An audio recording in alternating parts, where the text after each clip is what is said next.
Welcome to the Talking the Line podcast, presented to you by Talking the Line Sports Media, giving you our best insights and analysis so you can rake in some cold hard cash on your next sports bet. Now sit on back, open up your mind, and let's cash some tickets. We can't thank you enough for joining us. We hope you enjoy.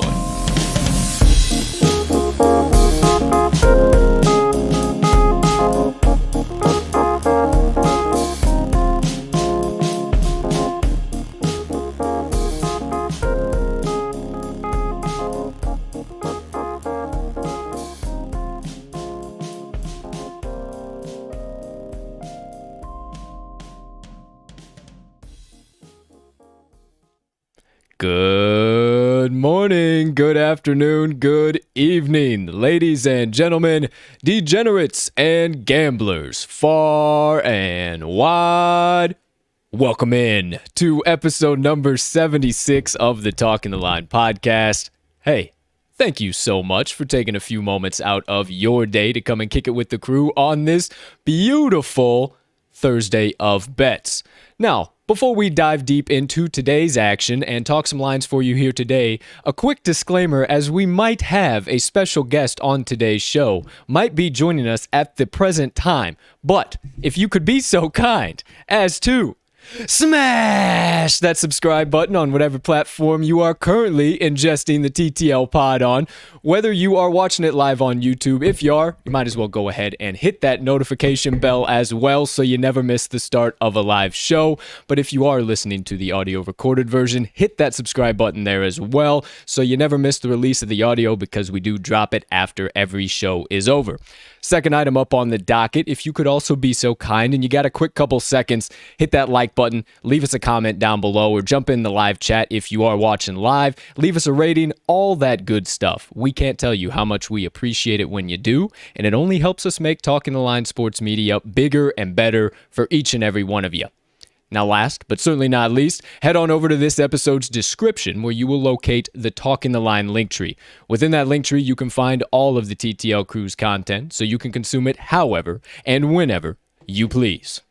Ladies and gentlemen and beautiful gambling people joining us on today's show, I am your humble host, Colt 45 Sroka, and once again, thank you so much for joining me and the crew. We have an additional member here today. Might be making a few extra appearances. We wanted to switch things up here, get some vibes rolling for you guys. Hope that got you a little chuckle. But without further ado, it's time to get this show on the road here today, and I can't do that without the man sitting to my left. He's my partner, the man I lock arm in arms with every single day and dive deep into the trenches and go to battle with these sportsbooks with. A young man whose White Sox are starting to get back on the mend and might have some good news coming his way very, very soon. The Packers drama is on the lowdown for now because nobody has any news, so he has nothing to tell you there either. Without further ado, the man, the myth, the degenerate gambling legend himself, Mr. Riley RMags Magnuson. Partner, how you doing over there today, pal? I'm just peachy as always, my man. We're kicking it here in the studio. Might have to be some Tilly Thursday action. That might be a continuing thing there. But I'm ready to rock, man. I'm ready to get into some finals action tonight. I've been waiting for Game 2. Coming down from Game 5 of the Stanley Cup last night. But I'm ready to rock. We got some MLB action today that I'm feeling pretty good about. So let's get right into it. Absolutely, my friend. We got solid slate MLB, 11 games up on tap today. And then obviously you said it, Game 2 of the NBA Finals. My Habs, we'll talk about it later in the Rants and Reactions, but they lost to the Bolts. The Bolts are the Stanley Cup champions, back-to-back seasons. We have plenty to talk about when it comes to that, so make sure you stick around for the second half of the show when we get into all of that nonsense. But for the first half of the show today, we are diving deep into the MLB slate and the lone game on the NBA slate. We got 6 picks coming at you in total, 3 from my partner and 3 from me to kick things off with the first segment, our best bets of the day. Then we're going to move into the second segment of the day. If you haven't been here before on a Thursday, it's our MLB Special play, the Triple Play Thursday Parlay. We got 3 MLB legs coming at you today, paying out at plus 678 odds. If that isn't some type of a great omen, I don't know what is. I'm ready to get a special play to the window, and I think this is the one to do it here today, my friends. Yeah, no question. Yes, sir. Moving on into the third segment of the first half of the show today, we got the Moneyline Dice, our great friends, the all-knowing, ever-present, all-powerful Moneyline Dice. Coming off of a 1-1 evening yesterday, they are now 31-31-1 on the TTL pod officially, and they got a juicy matchup that was way too close for either one of us to call to roll today. So make sure you stick around for the third segment on today's show. That's going to be the Moneyline Dice roll. That'll wrap up everything on the first half of the show, our best bets, analysis, trends, everything in between. We'll send you kind degenerates along your way if you're just sticking around for the first half of the show, but then we'll kick into the second half of the show. Rants and reactions. We're going to dive back into the MLB, the latest in the NBA and NBA playoffs. We'll obviously talk about the NHL and plenty more in between. We got lots of hot takes to bring you, so make sure you stick around for that. And then last but certainly not least, you know how we close this show, or how I close the show, rather, my motivation minutes. I have a short, simple message for you today. I have a monthly quote every single month that I consistently look at. I'll tell you how and what all that actually goes around that quote, but wanted to share that with you here today. So hope you stick around for the very end of the show. Today's motivation minutes. Get yourself a little extra inspiration to get you through this Thursday. But for now, stop all the nonsense, cut all the banter, quit the drama that you could go to every other sports media outlet and get. You come to the TTL pod for the stone cold locks and running tickets to the window with the TTL crew all day and night long. So without further ado, ladies and gentlemen, it is time to kick off episode 76 of the Talking the Line podcast on this beautiful July 8th, 2021. First things first, didn't do it in the whole intro where we usually do it. Let's start it here right now. Quick recap of the best bets of the day before we get into the first segment of the day, because you know us, full transparency, we don't hide nothing over here. So for the first time live, once again, yesterday's best bets of the day live on your screen. Mr. Magnuson split on the day, 1 win, 1 loss. Orioles could not get any runs on the board, but the Reds ended up coming through in the clutch in late innings. Sir. As for me, 1-3 on the day. Don't know what happened to the Mariners. I was very confident in them again, but 5-4, couldn't get the job done once again.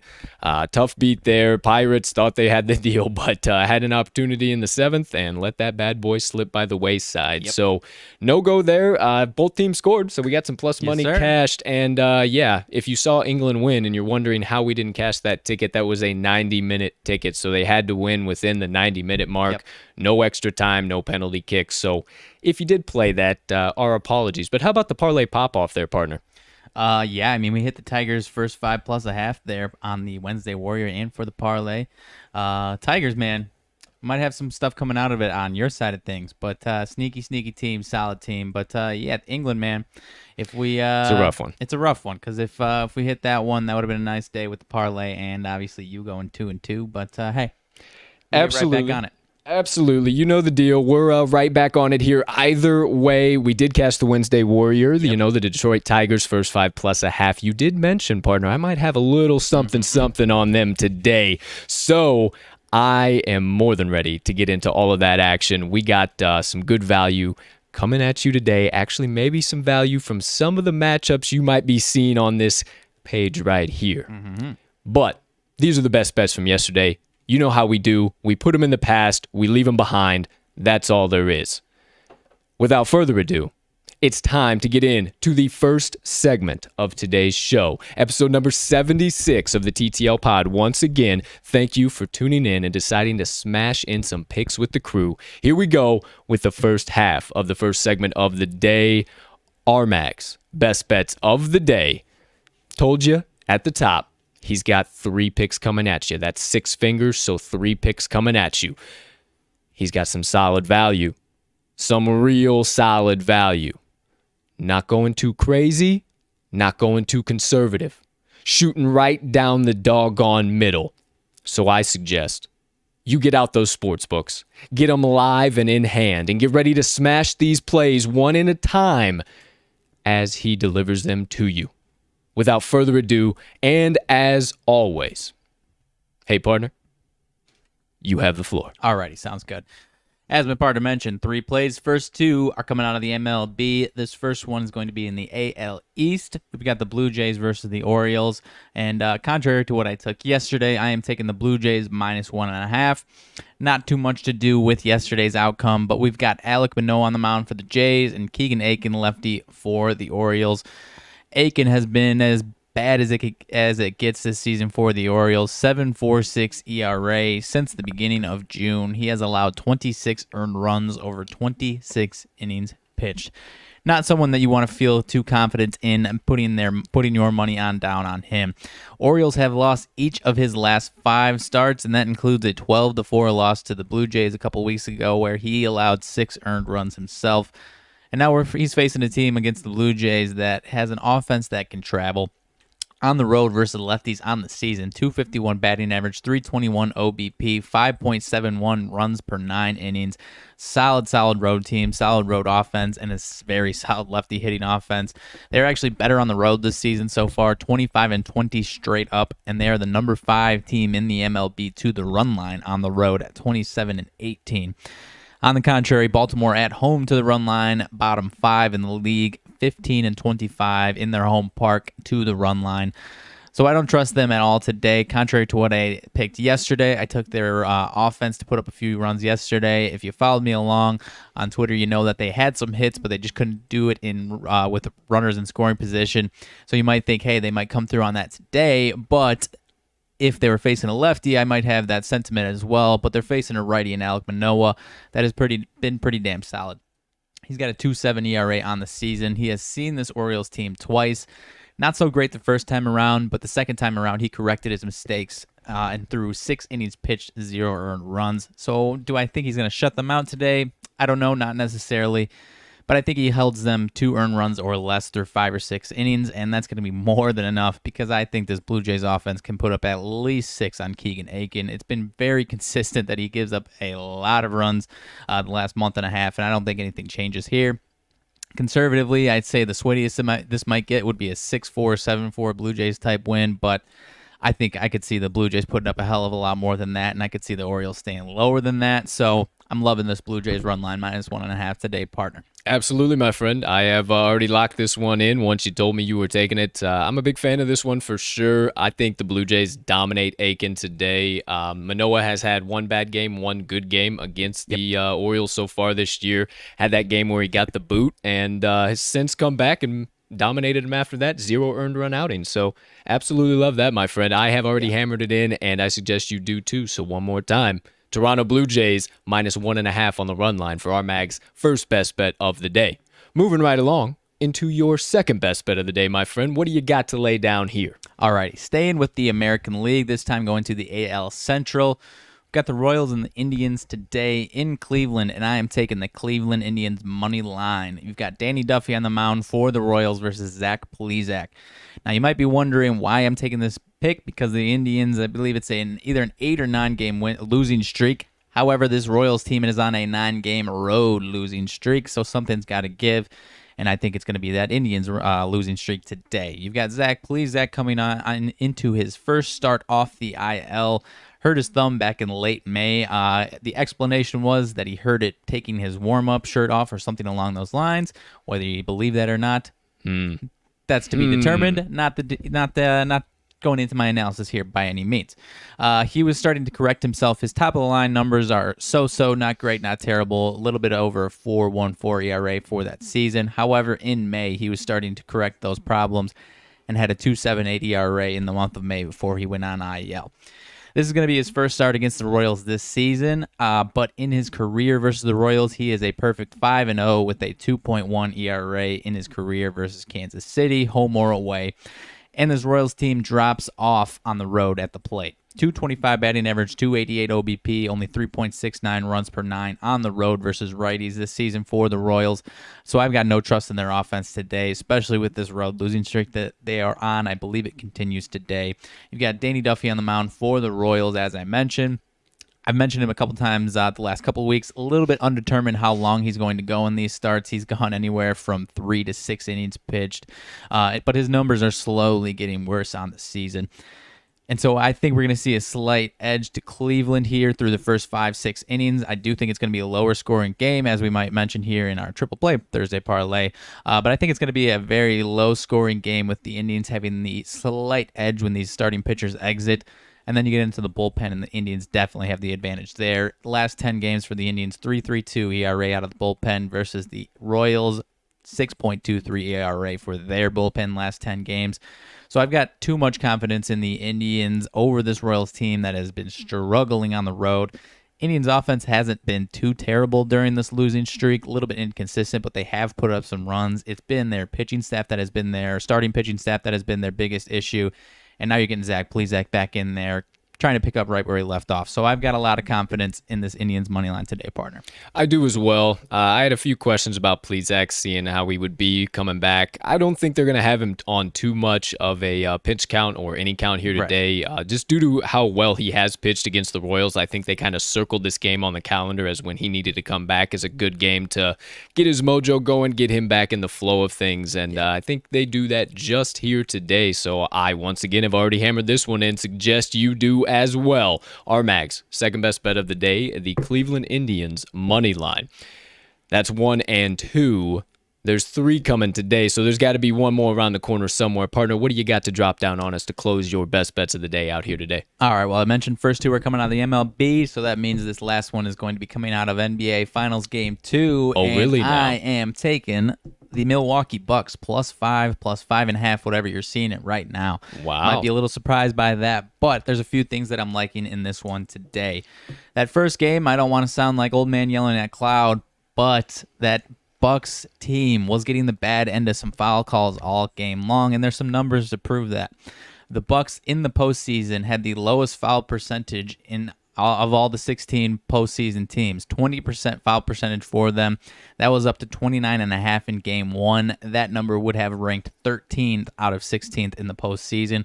So very significant pickup there on their foul pickups there from the refs. So I think that number comes back down, and that number might be corrected, and they might even correct it so hard that it flips the opposite way, and the Bucks are getting all of those 50-50 calls. They actually finally shot well from 3 in this game 1, and I think that continues here today. 44.4% from 3. Best team performance in the postseason for them. They were one of the best teams in the league at the three-point ball all season long in the regular season, and now they've finally found their stroke there in game 1. I think that continues today. Another guy I like to have a better game today, Drew Holiday. He was very bad on offense in game 1. I think he corrects that. Do I think he's going to be the X factor on offense? Maybe not, but I don't think he's going to be nearly as bad as he was, and I do believe that he's going to be a much bigger factor on the defensive side, kind of as we saw in the end of that Atlanta Hawks series where he was a menace on the defensive side. Wasn't a huge factor in game 1. I think that changes today, whether it's on Chris Paul or Devin Booker. Might remain to be seen. Might have to be whoever has the hotter hand. Now, this other part's not going to be the biggest factor in the world, but it does hurt the Suns' depth a little bit. Dario Saric went down with an ACL injury. He's going to be out for the rest of the series. Like I said, not the biggest thing in the world, but it definitely hurts the Suns' depth. And, we've seen this Bucks team. I believe I mentioned this on our Rants and Reactions yesterday. We've seen this Bucks team kind of bomb like they did in Game 1 a few times this postseason. They did it to Brooklyn, they did it to Atlanta, and then they promptly bounced back, not only next game, but throughout the rest of the series. So I think we see a big bounce back from them today. I'm probably going to be sprinkling their money line again. I am going definitely safer with the full unit on their spread here with the 5.5 points because I do believe that they definitely cover that. So I've got no problems back in the Bucks here today, partner. Are you with me or not? I'm once again with you here on your third best bet of the day. I think that foul, your analysis there on some of that those foul trends are a little bit looming large here this afternoon, or this evening rather. I was actually noticing that in the game. I was wondering if you were going to say anything about that. It seemed that the refs were eating their whistles in the favor of the Suns, but as you so kindly alluded to, you told me, hey, the NBA likes to correct that come around the next time of the bend. Right. They like to maybe even a little bit overcorrect in the opposite direction. Right. So, hey, we'll see if the jury's out on that, but I do love the Bucks plus 5.5. Same line. No reason for it to be at the same line with the dominant victory that the Suns got. So I have hammered it in. Once again, I suggest you do too. RMags, third best bet of the day and final best bet of the day. The Milwaukee Bucks plus 5.5. There you go. Finger hammer today. No hammer today. We're going to give it a rest. Switching things up. You know, we gotta get back on that up escalator. You keep the vibes rolling, and we're very big baseball guys, so we kind of got that juju. You know, if you have a streak, you wear the same shirt. You keep wearing that same doggone shirt and you don't wear it. You know, we didn't want to get that crazy, so we just removed hammer from show. Just a little stitches, just a little. But that does it for the first half of the first segment on today's show, episode number 76. Let's keep it moving, keep it grooving, ladies and gentlemen. Second half of the first segment of the day. You know the drill. My best bets of the day. And once again, you guys know we got 6 best bets coming at you, so that leaves 3 for me to dish out.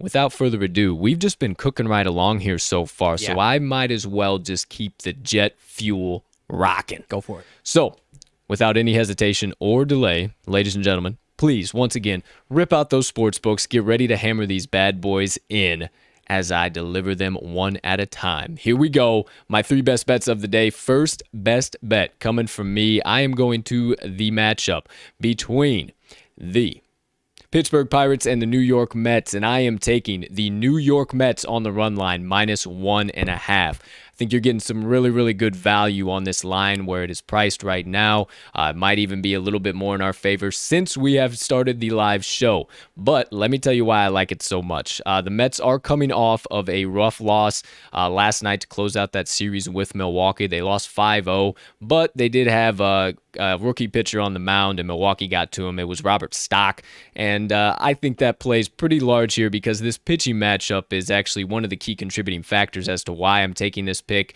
in addition to some few key trends. So let's get into all of that. JT Brubaker on the mound for the Roots today, and Taijuan Walker on the mound for the Metropolitans. Brubaker has given up a combined 15 earned runs over his last 5 starts overall, and he is simply not an arm that I can back in any situation here today. You want to, or this season, you want to go right ahead, but I'm going to give you some key things as to why you should avoid him. He has a 4.03 ERA back in the month of June, and he has just carried that right on into July. He's got a 7.50 ERA to kick off the month of July. He's pretty bad on the road, too. 8 road starts so far. He's got a 1-4 record with a 253 opponent batting average allowed. He has 14 walks on the road compared to only 4 at home. So command has been a bit of an issue for him away from PNC Park. And he's got a 4.70 ERA on the road, and he's done all of this over 44 innings of work. He has not faced the Mets this year or really much at all in his career. However, I don't think any of that matters because his arm has been struggling so much recently, and I think the Mets, who out of nowhere are really starting to turn things around here. I think that they have a pretty solid showing against JT Brubaker. And last but not least on Brubaker, Pittsburgh is 0-5 straight up in his last 5 starts overall, and they have lost 3 of them by 2 runs or more. Now, as for Taijuan Walker on the mound for the Mets, he has beautifully rounded out this Mets rotation in addition to Marcus Stroman and the obvious Jake DeGrom. They have won, the Mets being 4 out of his last 5 starts overall, and 2 of them have been 2 runs or more, with the other 2 being pitchers' duels with Nola on the mound for the Phillies and Alec Mills on the mound for the Cubs in Chicago. We both know how those pitchers have pitched this year at home. I do not see this being a pitcher's duel here today whatsoever. Taijuan has had 7 home starts so far this season. He's got a perfect 4-0 record, 171 opponent batting average allowed, 45 Ks at home with only 13 walks. He's got 1 home run allowed so far in those 7 home starts as well, and a beautiful 1.52 ERA, all over 41 1 1/3 innings of work. So he has been pristine. Once again, similar to Brubaker, he has not faced Pittsburgh at all this year or much in his career at all. However, I think that this Pittsburgh offense struggling, only putting up more than 2 runs in 2 of their last 10 games overall, and getting lucky yesterday with a 3-run bomb in the early innings. I don't think that they're going to have any success here against Taiwan today. Some closing thoughts on trends for this pick I am taking. Mets are 6-0 straight up in the last 6 Walker starts as a favorite. Pittsburgh is 17-25 ATS as an away team this season, and 17-25 ATS, exact same number as an away underdog. Pittsburgh is also 36-44 ATS as an underdog overall this season. The Mets 29-27 ATS on no rest, with Pittsburgh being 28-42 ATS on no rest. Pittsburgh's 1-6 in the last 7 meetings overall, and 1-4 straight up in the last 5 meetings in New York, with 2 of those meetings out of the last 3 coming by 2 runs or more. Give me all of the Mets minus 1.5 to keep the hot streak going at their home ballpark here today, and I will gladly be hammering this in. So one more time, New York Mets minus 1.5 on the run line. I love this one, my man. Big Taijuan Walker fan when he's at home in Citi Field. He has been a monster. I faded him this past weekend when it was in Bronx. In the Bronx against the Yankees. Very specific spot there, and it didn't work out for me. But going back to Citi Field, I have all the confidence in the world in this one. That Pirates offense had one little blip where they put up a boatload of runs against the Braves on Monday, I believe, and then they quickly went back to 2 and 3 runs the following 2 days. So yeah. Against Taijuan Walker, I don't even see them putting up 2 or 3, honestly. No, and it was a blip against the Braves, the Braves as well, 11-1. So I think the Pirates return right back to struggling at the plate. They are not clutch at all right now, and the Mets are the definition of clutch. So there you go, my first best bet of the day. Keep those sports books out, because here's number 2 coming at you live and in prime time. My second best bet of the day, going to the matchup between the Cincinnati Reds and the Milwaukee Brewers, and I am taking the Cincinnati Reds money line. Just told you in my previous analysis, Milwaukee squeaked out 1 win in that series against the Mets, closing out the beginning of the week. 5-0 victory, but they faced Robert Stock. And we talked about it earlier on in the week. This might be a little spot for the Brewers to start slipping, and I don't think that they're done slipping yet, especially against the Reds, who are right hot on their tail in the NL Central and know how much this would mean with a victory here today at American Family Field. As for the pitching matchup, you know that always looms large for me. You got Tyler Mahle on the mound. I combined mound and his name, but Tyler Mahle on the mound for the Reds and Adrian Hauser on the mound for the Brewers. Mahle has been a good pitcher overall, but he has been a great pitcher on the road this season. 10 starts on the road for Mahle with a 5-1 record, only allowing opponents to hit 188 at the plate. He's got 67 Ks on the road compared to only 45 at home, with a 2.01 ERA, and he's done all of this over 53 2/3 innings pitched. So great sample size, and he has been dominant on the road. For home, it's kind of a toss-up, but you know what you're getting from him on the road. He is also really, really good at night. He's had 8 night starts. When the lights come on, he goes up. 199 opponent batting average allowed, 2.28 ERA, and he's also done that over 43 1/3 innings pitched. Not to mention, he owns a 1.50 ERA against Milwaukee this season in 6 innings pitched, and versus them, smaller sample size, but in 29 at-bats, they have a 229 batting average and only a 326 on-base percentage. I like those numbers to drive down because of the small sample size and repeat very similar to his previous showing against Milwaukee this season. If you don't like that, let me give you Adrian Hauser. He's been all right, hasn't been great, hasn't been one of the aces for the Milwaukee Brewers, but at home is not a place I really feel comfortable backing him. He's had 7 home starts. He allows opponents to hit 241 at the plate, 33 Ks with 16 walks. So kind of command issues here for Hauser. He's got a 3.96 ERA in American Family Field, all over 38 2/3 innings pitched. So he's not really been driving those numbers down. They've consistently gone up when he consistently gets starts at home. Now, I told you the night start statistics for Mahle. It's actually very surprising. Hauser struggles at night. When the lights come on, he goes down. He's had 9 night starts so far this season, 250 opponent batting average allowed with a 4.50 ERA, all over 52 innings pitched.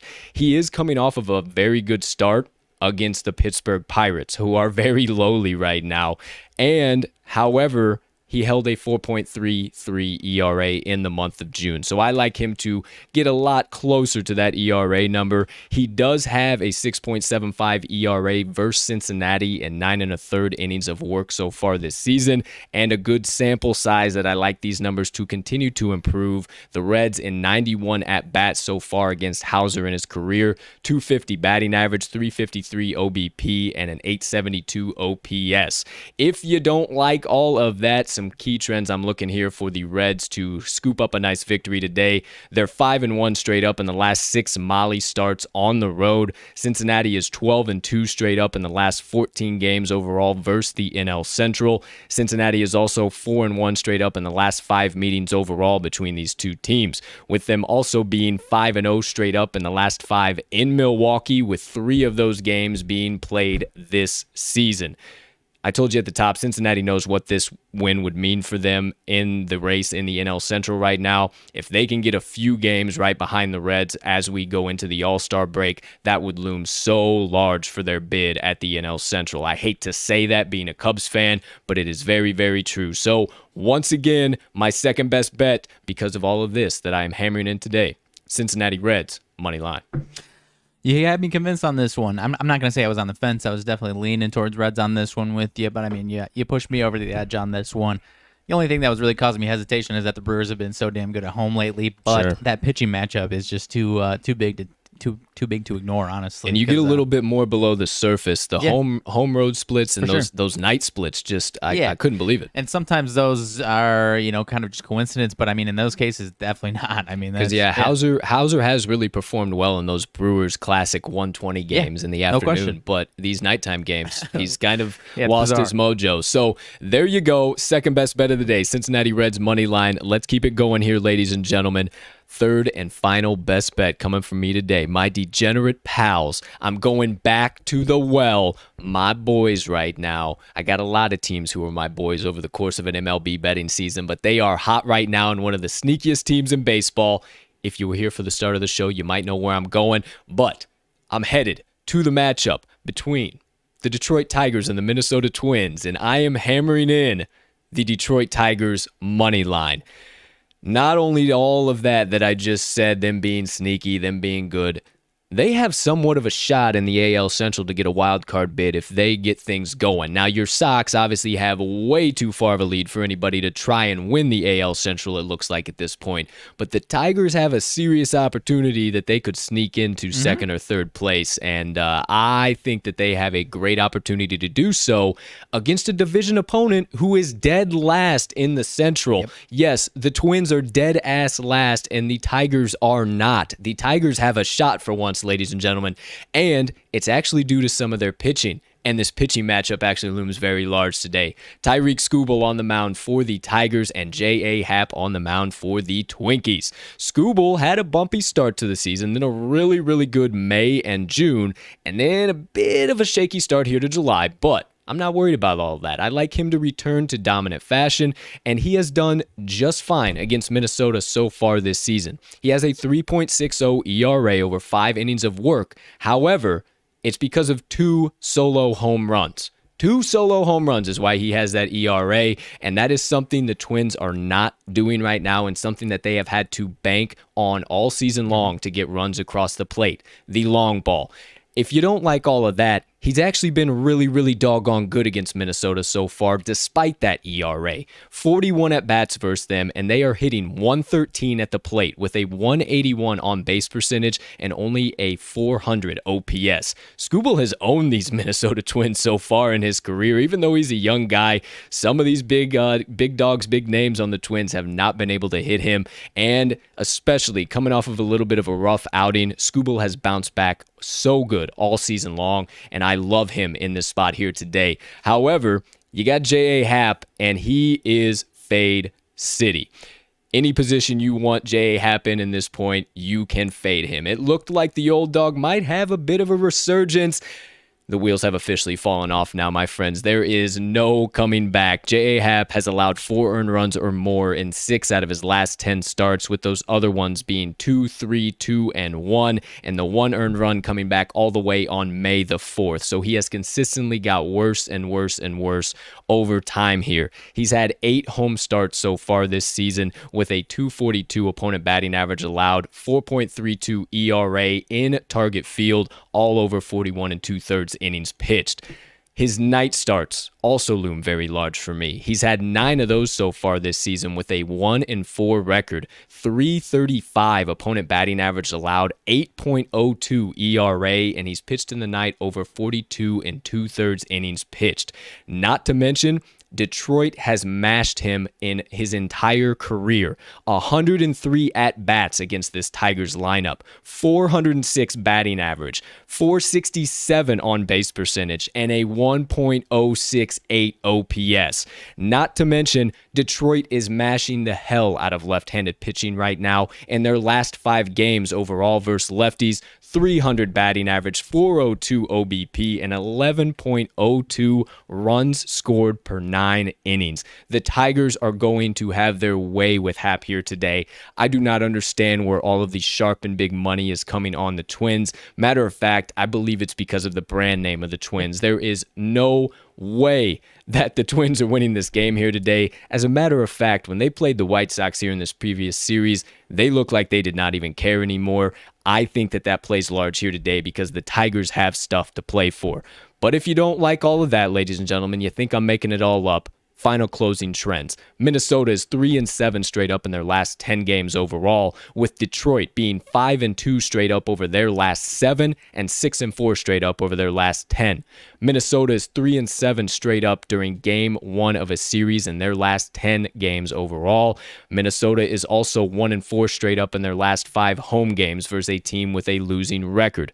Minnesota is 2-6 straight up in their last 8 Thursday games and 2-6 straight up in their last 8 games versus the AL Central. The Tigers are still in the hunt. They still have an opportunity to make something of this season, and they are not going to let the last place AL Central Minnesota Twins mess that up for them. So please do me a favor, get a plus money, Paulie. Let's get this baby locked in, and I will see you at the pay window tonight because of the sneakiest team in the MLB. My third and final best bet of the day, the Detroit Tigers money line. I will be right there with you on this one. I love this one, my man. You know, if you just look at the MLB standings, they are a sneaky team. But if you looked closely, they ain't sneaky. They're just good right now. Since May 8th, I believe it is. I don't know the number off the top of my head now. It's been a couple days since I've looked. They're somewhere around like 31-23 since May 8th. They're a solid team right now. You can't just look at this line and say and look at the standings, or even not look at the standings, because like you said, the brand name of the Twins, people expect them because of what they did the last 2 years to finally come out of this slump. Right. You mentioned it. They don't give a shit right now. They're in last place, and they know they ain't getting out because their pitching is terrible. And this Tigers team, as you mentioned, only 8.5 games out of the wild card, but the way they're playing, if they keep chipping away, they'll be right there in months' time. Yeah, no problem. I'll be right there with you. Post All-Star break, the Tigers got a serious shot, and I think they start stacking up a few wins here in succession to help their cause even more come post All-Star time. So there you go, my 1, 2, and 3 best bets of the day. There you really go. All of them. All 6 best bets coming from the TTL crew. That does it for the first segment of episode number 76. Once again, always love taking the opportunity to do it. Thank you so much for stopping by today, hammering in some bets with the TTL crew. Let's move right along into the second segment of the day, the special play of the day. And then, in case you missed anything, we'll just keep it going at light speed, get right into the best bets of the day. So, without further ado, my friends, degenerates, gamblers, pals, everybody in between, today's special play of the day is the aforementioned Triple Play Thursday Parlay. 3-leg MLB parlay, and we are ready to rock and roll. We have one similar play from one of our best bets we've stolen. We went to a matchup from one of our best bets, but took a different play, but somewhat of a similar play, if that makes any sense whatsoever. Probably not. And then went to another one of the matchups that we were in and took a total play out of that. So, Partner, you probably have on the ladder the most information there. The under? Yes, sir. Okay. That bad boy there. So if you'd like to kick things off, I'll segue anywhere there. And after a quick little sip of some high-quality H2O, I'll be glad to join you guys once again. Alrighty, so first leg is coming out of a matchup that I just talked about, Indians versus the Royals in Cleveland, and we are going under 9 runs for that game. Kind of mentioned in the analysis for my Indians pick, I think this is going to be, once we get through these starting pitchers, through the first 5-6 innings, going to see a slight edge for that Indians team, but a little bit low scoring, maybe 3-1, 2-1, 4-2 type stuff through those first few innings. And then as we get into it, if the Indians need to put up a run or two on the bullpen, we might see that. But all in all, I see a 5-2, 7-run game max in this one. I don't think the Royals go over 3 runs in this game, and I don't think the Indians go over 5 runs in this game. So I love the under on this one. As I mentioned, I just think it's going to be a pitcher's duel for the most part with the edge to Zach Plesac. He has had too much success against this Royals team. And, the Indians team is hitting well enough to get the edge here, but not hot enough to, storm on Danny Duffy by any means. So sure. Love this underplay. How about you? Absolutely, my friend. It's one that I had written down, I really liked, and then you mentioned, hey, I think I kind of like this under. So, hey, let's add that to the Triple Play Thursday Parlay. So there you go. First leg on the Triple Play Thursday Parlay, Indians, Royals, under 9 runs. Second leg on the Triple Play Thursday Parlay, we got a little bit of first 5 action for you. We're going back to the matchup between the Tigers and the Twins, and we're taking the Tigers first 5 plus a half as the second leg. Now, you might be wondering why. The value in this one is really on the full money line. The first 5 money line does have a bit of value, but we want to take out any guesswork in between. At the very least, we see this being a tie ball game, but I do think that potentially the Tigers do get the outright victory. But we're taking a little bit safer route. We are just fine in the first 5. So for the second leg, once again, in addition to all the analysis I just laid out as to why we love the Tigers here today, second leg on the Triple Play Thursday Parlay, Detroit Tigers, first 5 run line, plus a half. And then third and final leg on the Triple Play Thursday Parlay here today, we're going back to one of my picks, one that I am pretty high on, and Mags, actually his best bet of the day as well. He really, really likes this one. He said, man, we got to add it to the Triple Play Thursday Parlay. I think it'll juice it up nice. And ladies and gentlemen, it did. So for the third leg on the Triple Play Thursday Parlay, we're adding the New York Mets minus 1.5. You parlay all 3 of those up, and you are going to get right around plus 678 odds. The last time I looked, and when I locked it in, that's what they were at. So, hey, let me know in the comments if you guys are watching right now and got your sportsbook out. What are the current odds at that? So all the fine folks that join at a later time can know live and in prime time what we got for the odds. But just told you, too. Not a whole lot of other analysis to drop down here on these plays. We already got into everything. And, promise that we just keep it moving right along. Yeah, no kidding. Didn't have anything to stop and hesitate or delay upon. So for today, that does it for the special play and our best bets of the day. So we might as well just go right on ahead and recap all of those bad boys for you kind degenerates out there. So once again, get out those sports books. Make sure you're logged in. Get ready to hammer in these bad boys home as soon as they are live on your screen, and we're making a promise. We'll be waiting at the pay window for you here today. So without further ado, on this beautiful July 8th, 2021, live and in prime time on episode number 76 of the TTL Pod, today's best bets of the day. Coming to you live from the beautiful Fiserv Forum. Nope. Oh, no. What is that? That's Phoenix. Oh, that's Phoenix. Oh, dear. I thought it was Fiserv Forum. Oh, boy. Stick. That is Talking Stick Arena. I do apologize. I was getting so excited because we are going to be finding ourselves in Milwaukee in a few short weeks. We'll let you guys know what's coming up. Might have some content coming out while we're up there and stuff, too. So we'll let you know about that. However, today's best bets of the day. On the left side of your screen right here, ladies and gentlemen, RMags best bets, his 3 picks recapped for you. Toronto Blue Jays minus 1.5, Cleveland Indians money line, and the Milwaukee Bucks plus 5.5. On the opposite side of that, on the right side of your screen, you got my best bets of the day, taking the New York Mets -1.5, Cincinnati Reds money line, and the Detroit Tigers money line. All below that, you got the special play of the day, the MLB Special Play, the Triple Play Thursday Parlay. 3 legs on that bad boy for grand total odds right around +700, I'll say now, because they might have moved. Tigers, first 5 run line +0.5. Cleveland versus Kansas City, under 9 runs. And the New York Mets, -1.5. There you go, the 6 best bets of the day and the special play for this beautiful Thursday of bets, July 8th, 2021. Anything to add there, pal? No, sir. I'm ready to rock. All right. We got them hammered in. They're ready to go. And as always, I suggest you hammer them in, lock them home, sprinkle a little bit of dough down. Whatever you need to say, just make sure you get today's best bets and special play hammered in, and whatever the current best line is on your favorite sports book. Well, that does it for all of our best bets, but we have a special guest that still has best bets to give out. Their name is across the screen, but if you can't see them, they are the all-knowing Moneyline Dice. Now you know the matchup they are rolling for today. A very tight pitching matchup in San Diego today between the Nationals and the Padres. You got Max Scherzer going up against Yu Darvish. This one's way too close for us to call, so we got to bring in some reinforcements, some cubicle objects that know way more than we do when it comes to tight games like this.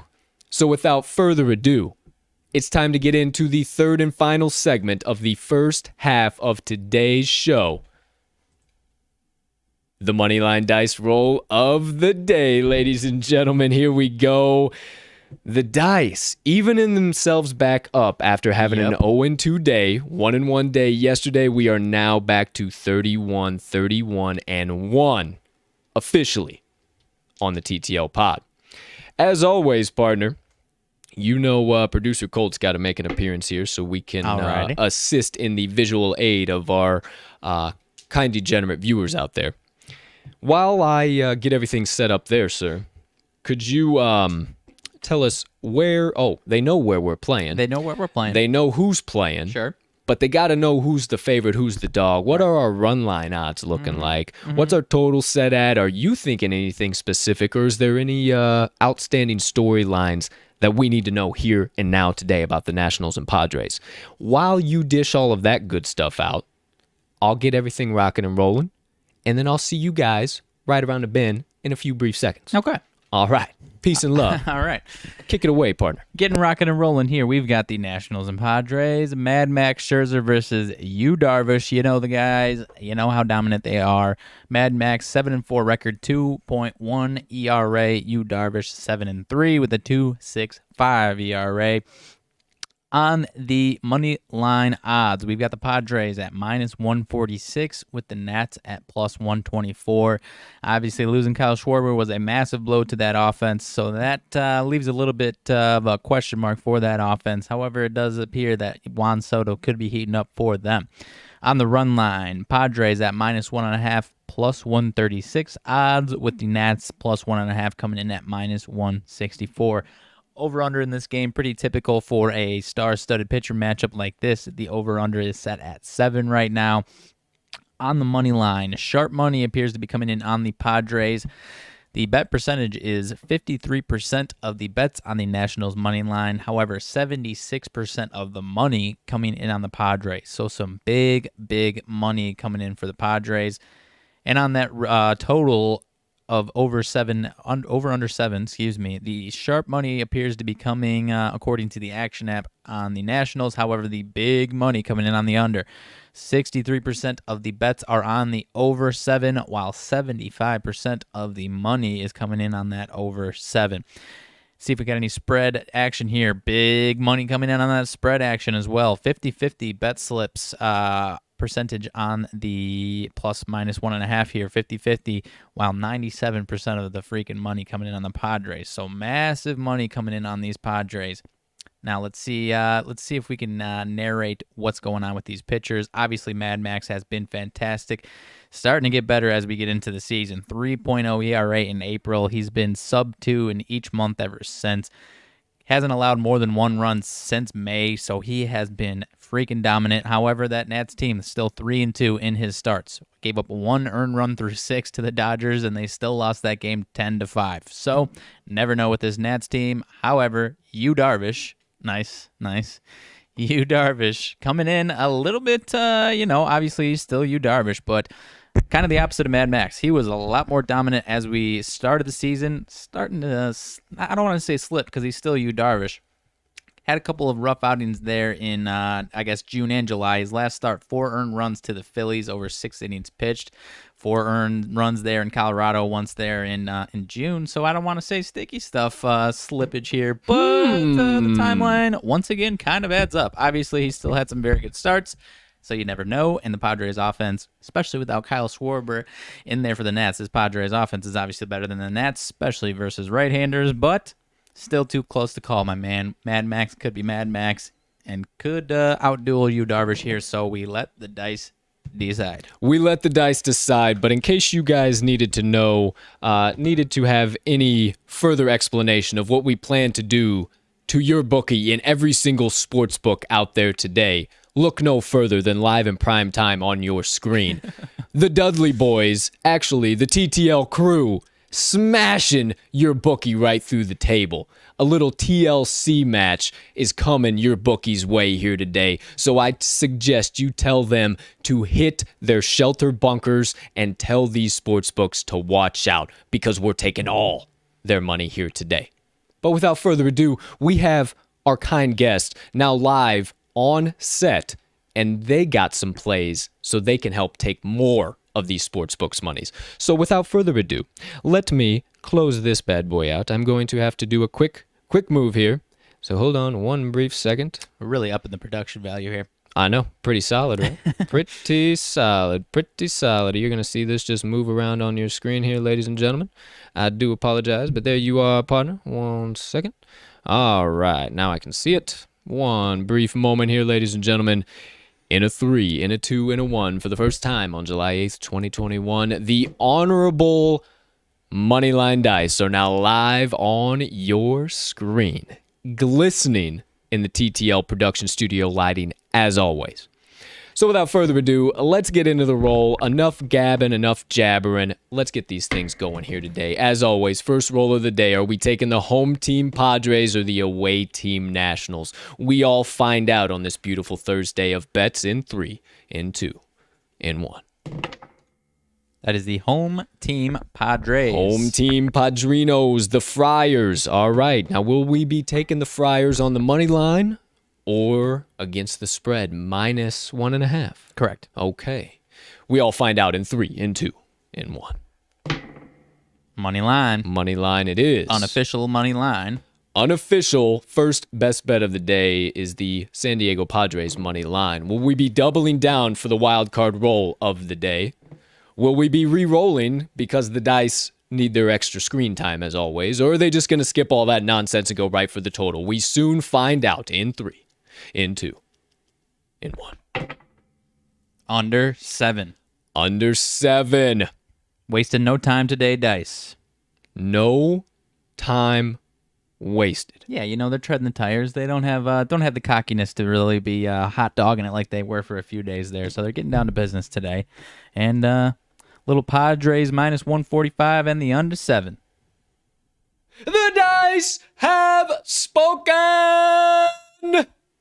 If you want to guaranteed take 2 tickets, not 8 ticket, 2 tickets to the window tonight, you heard it here first from the all-knowing Moneyline Dice. Hammer in right here and now. San Diego Padres, money line, and under 7 runs in the Nationals versus Padres game tonight. I can't get enough of this translucence, man. I can see the money line. Isn't it awesome? Through this one. Isn't it awesome? Just a little showcase here. I know, absolutely love it. Showcase. Absolutely. Look how good those look. If you want your own set and you want to have some guaranteed locks dished out to you without any effort on your behalf. Just our great friends, the Moneyline Dice, doing what they do.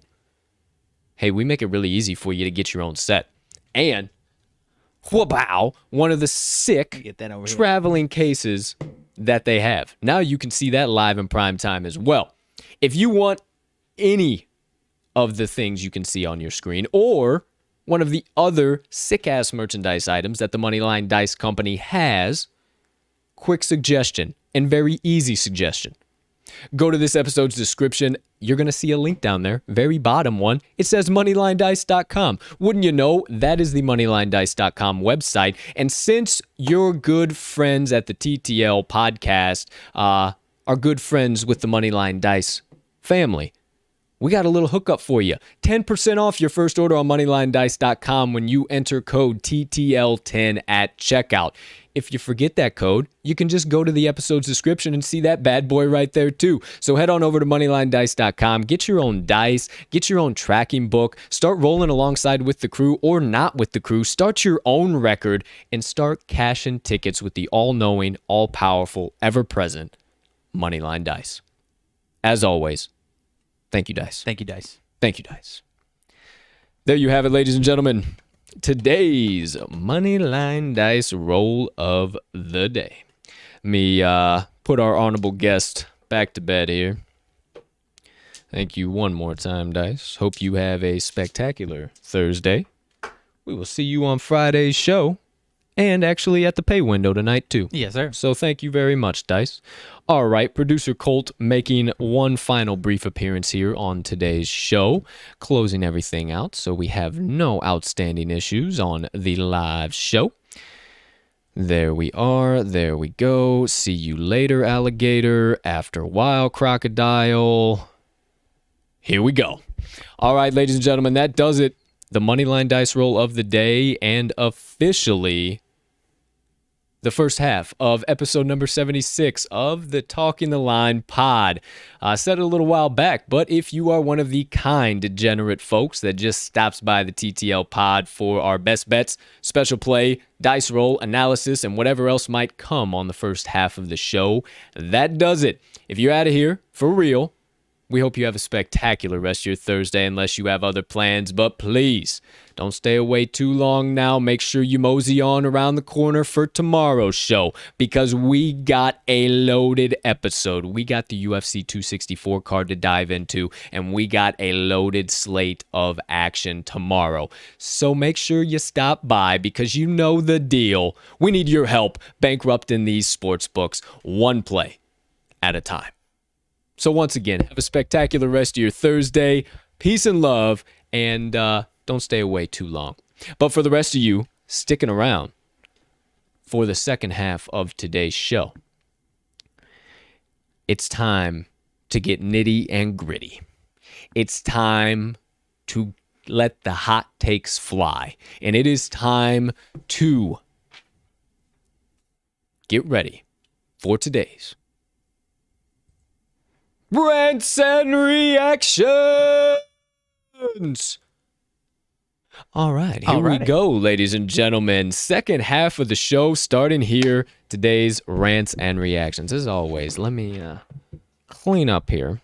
There you go. Oh, quick reminder before we dive into things here. Partner, could you remind the folks, follow us on the Action Network, all of our usernames, all of that stuff. Tally site, you want to check out our stuff there. We'll have some stuff upcoming, and then maybe a little website update. Okay. Appreciate you. Yeah, I got you. So follow us all on the Action app. You've got Colt here at cash_with_Colt. Got to get those underscores in there. And myself at RMags, all capitals. And then, of course, the Talking the Line page at Talking the Line. You can see all of our best plays, obviously, from the pod, and then what else we lay down throughout the rest of the day. I typically lay down, not necessarily every single day, but I usually have some MLB props. Got a decent record there.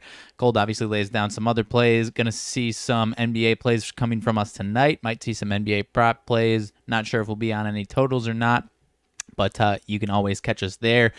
And then, as my partner mentioned, Tally Site. We are partnering with Tally Site. You can check them out and see usually the same picks, but also some extra analysis. You can peruse there. Got a lot of very, very solid cappers on there, verified cappers. And if you look through our page, you can get a membership for 70% off through our pages for $3 a month. So TallySight is a very cool website, going to be picking up some steam here in the next few months heading into the football season. We are very excited to be working with them. And as my partner mentioned, we've got our own website that we're cooking up right now, and it's getting very, very close to getting rolled out here. Don't want to give out the exact date that we're rolling it out, but it's getting pretty close to hot off the presses, partner. Hot off the press. It's not looking too bad. I once again added another hat to my hat drawer, if you will. Website designer, if you will. So yeah, everything you're going to see rolled out on the TTL Sports Media website was done by yours truly, with some also creative inspiration from the man to my left. So very excited to get that bad boy rolled out. It's going to take a little bit of a process, a little bit of a time, because once again, you know I did not go to school for IT or creating websites, but I did take a few classes back at my days at the old ILSTU. That's Illinois State University for you bums out there. However, yeah, I'm coming that hot because the Illinois State University, if you don't know ILSTU. However, all fun. However, took a few classes back in the day, and I started pointing and clicking around yesterday. I said, maybe I did learn a thing or two in college. Who's to say? What do you know about that? So we will, or I will, not too sure, let you guys know. We might just update it right here on the pod when we're getting close. Going to set some dates as far as when we want to have certain things done on there.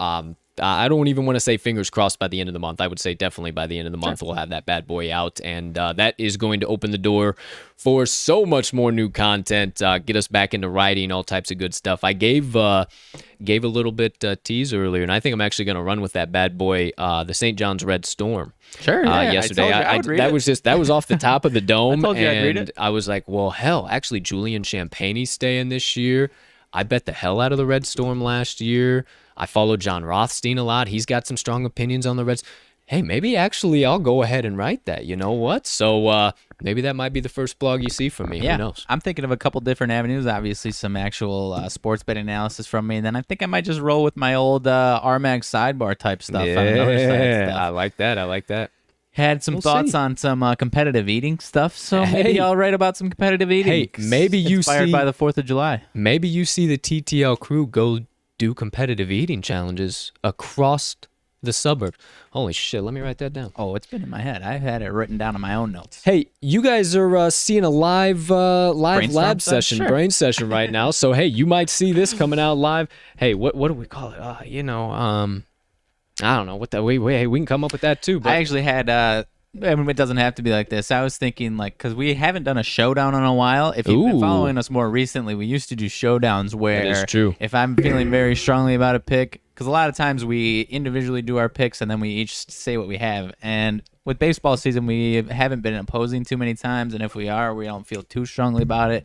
But with NFL, college football, college basketball, and the NBA, we typically do have strong feelings in opposition, and we show it down, and we might have to be implementing some punishments for losers. So who's to say that some eating challenges might not be involved in those punishments? I kind of have some fun because I've shared in the past. I have entered in maybe not a punishment, but entered in quite a few eating challenges in my day. But I will also say I have never left one feeling spectacular by any means. I'm usually busting at the seams. You know how the old saying goes. Good eaters. Yeah, definitely. I could take some shit down though. So hey, love the hell out of that idea. Maybe coming to a YouTube screen near you rather shortly. We'll see here. But that's the beauty of our jobs. We get to talk about things like that and bring it to you guys because we create content for a living. So, hey, get ready for a little bit of that action. There's a few little TTL updates, some stuff we got going. But you know the deal. If you want to stay up to date on everything we have coming around the bend, anything in between, just hit the Talking the Line link tree in this episode's description. First link right there, and you got all of our Twitters, all of our additional content. You can go back through and read some of our old newsletter that we started this whole journey on, the Talking the Line newsletter. It has some really good motivation minutes from me in there, some good analysis. You can see how good we were ripping during the college basketball season. You can go back and look through some of that stuff. RMags has some killer sidebars in there. If you want a good laugh or you want to walk down some memory lane with some of your favorite sports players. I guarantee you can find it in there. We had about 70, 80 editions of that, maybe a little bit over than that. Somewhere around 70, I think we stopped Somewhere right in that ballpark until we took the pod full-time and then came to you guys live full-time now. So we really, really, really enjoyed that, and I want to get back into writing. I know you do too. So we definitely got that coming. But the whole point of that rabbit hole was to make sure you hit the link tree, follow us on all of our social platforms. So just in case you missed an episode of a pod or whatever the case might be, or you didn't watch a full episode, you missed an update, we'll always update it on the Talking the Line Twitter page. That is where we're most active and currently working to branch out into new platforms and stuff like that. That's coming along with the website as well. So we got you guys. We're hearing, we're seeing what some of the things you're wanting out there. So it's coming right along. So make sure you stay updated, and at the very least, follow us on our Twitter page. That is where we are most active and where we put out the most updates. So there you go. There you have it. Let's get into some ranting and reacting today, my friend. First things first, know we briefly touched on it yesterday. We got the lone PGA Tour Championship tournament that comes to the wonderful state of Illinois. Mm-hmm. It's almost not even in Illinois. Yeah. It's right next to Davenport, Iowa. And Seigel, something like that is the name of the town. It's at Deer Run Country Club, and you have the John Deere Classic currently going on right now. So, hey, partner, you big golf guy. You typically indulge us with these come Thursday afternoons here. So, any updates, any names we might know up in the top, or just a bunch of those no-name guys we talked about yesterday? Cam Davis is actually leading the pack. Hey, I told you guys. Under. Yeah, this one must have gotten started early because, I mean, there's still a lot of guys I haven't teed off, but a lot of guys. There's some decent holes here. Must not be too challenging of a course for these guys because a lot of guys are under par. You got Cam Davis at 6 under, Cameron Champ at -4. And as we mentioned, it's not the biggest names, kind of those above average, above middle of the pack guys, not quite the superstars. So still should be a decent tournament here. But yeah, typically on Thursdays, not too deep into things. Not too crazy, but I'm glad to hear my early prediction coming out hot on Thursday. Yeah. Did you see the tractor procession? No, but I'm sure it was regular old hickorbilly time. Oh man, it was electric. It was basically, someone said, I'm blanking on who it says. It was literally because it's the John Deere Classic, and so to kick off the tournament, or maybe I think it was just yesterday, so it was like kicking off the the ceremonies of the tournament, whatever it was. I'm not even sure, but just a massive tractor procession into you got to watch it. Someone was like, "This is going to be my funeral procession." It was about 20 to 50 tractors just in a line, just cruising right up this path. So. Hey, you know the saying, pal. Nothing runs like a deer. Yeah. Hey, nothing runs like a deer, and that's the only way we are kicking off this tournament, is what they have said over there in Stiegel or Seibel or whatever in the hell that town is called over there by Davenport, Iowa. Now back out from my country accent, my southern drawl. John Deere Classic, rocking and rolling. I didn't hammer it in yesterday. I was just kind of interested. Hey, worth a look. I might have to see what those odds are at. Hey, why the hell we're doing it? Do that right now. The show is called Talking the Line, so I might as well talk some lines here for you in the Rants Reactions segment. So I'm always interested DraftKings versus FanDuel. That is because they are typically varying. Line shopping as well, ladies and gentlemen. Ooh, Cam Davis still plus at 1,100. I got him at plus 12. All right. There you go. All right. So not too bad. That's on FanDuel. And then, we have a FD Olympics over here. Let's see if there's any updates. So that does it for the PGA. The Olympics slate was blank today, but you know me and rabbit holes. Here we go. FanDuel Olympics. Do we have anything? Page not found. So does that mean... I've got some odds over here. Does that mean... Or is it just basketball? No, it's most gold medals, most medals odds. Ooh, so I just see... You see this... the page not found. FanDuel Olympics, and then it just clicks over to page not found. So... That's interesting. That is a little bit interesting. So they might be currently building it right now for Illinois sportsbooks users at the very least. But yeah, for DraftKings, most gold medals, USA -1,200. So not great odds if you're trying to bet on the USA. Most gold -1,200 for USA. Most medals -1,000 for USA. Oh boy. China is coming in at second. You got Japan and Great Britain up there. So if you're feeling like some of these other countries might pull off an upset, you can get some good odds. But I clicked on it up here. Here you go. Okay, what you got? Men's basketball. Ooh, men's 3x3 gold medal winner. Men's rugby union. Oh, they're getting out with it. Nice. Men's track and field. Men's 100 meter. Men's 200 meter. Men's 400 hurdles. Ooh, okay. Let's see what we got for women. Obviously basketball, 3x3 as well. Women's softball we got to bet on, baby. All right. Hey, I'm down with some softball. To see, I'll tell you like that. I said, someone was, I think FanDuel Sportsbook director was saying, we're still working on it, and obviously they worked on it, but there's going to be some that you probably can't bet on because there might be some athletes that are like 15 years old. What'd you have USA's over under it? It wasn't an over-under. It was just most medals and... I got USA total gold medals over under 43.5. Okay. Dead even split right now, minus 125 on both lines there.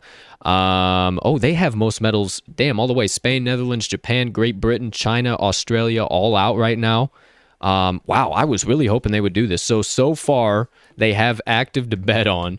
Men's basketball, women's basketball, the men's 3-on-3 basketball. That's what that is. Is it really? Men's 3x3 basketball and women's 3x3 basketball. Well, I'm interested to see what that is. I did not know that was a thing. Men's 7, so they'll have rugby, women's softball, and then men's track and field so far. I was going to ask if they had golf, but I imagine we would Don't have that up we yet. would probably know who the field is on that. But that's actually really, really cool, man. We're starting to get some Olympics lines out. So, you know us, the degenerates we are over here. We're definitely going to have to be smashing some Olympic plays in. But, partner, unfortunately, I think that means we're going to have to watch the fucking Olympics. Yeah, I think so. Well, sucks to suck. We can't boycott. Nobody signed the petition. Shit, did we?